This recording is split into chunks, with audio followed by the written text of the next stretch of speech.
මේ පීඨාධිපතිනි ව්‍යාපාර සාකර්මලා කරන පීඨය. ඒ නිසාම අපිට මේ පීඨය පිළිබඳව හඳුන්වලා දුන්නොත් එහෙම කොහොමද අධ්‍යාපන කටයුතු මොනවද එතන සිද්ධ වෙන්නේ කියන කාරණාත් ඒක ඉතාමත්ම වැදගත් වෙයි. ඔව් ව්‍යාපාර කළමනාකරණ පීඨය එහෙම නැත්නම් Faculty of Business Studies එක මූලිකවම හැඩගැන්වෙන්නේ Education 6.0 කියන සංකල්පය මත.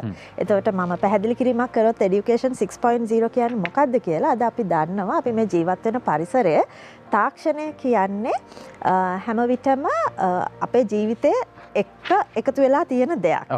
ඉතින් එතනදී අපිට අවශ්‍ය කරනවා digital age competencies කියන දේ, artificial intelligence, business analytics, data analytics වගේ දේවල්.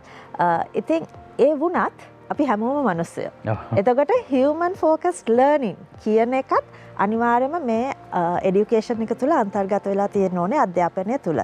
ඉතින් Lyceum campus එකේ Faculty of Business Studies වලින් ලබා දෙන හැම program එකකම ඒ human focused learning එකත් අන්තර්ගතයි. එතනදී critical thinking, analytical ability, leadership skills, emotional intelligence කියන දේත් එකතුව තාක්ෂණික දැනුමත් ඇතුළුව තමයි අපි ව්‍යාපාර කල්පනා කරන දැනුම ලබා දෙන්නේ.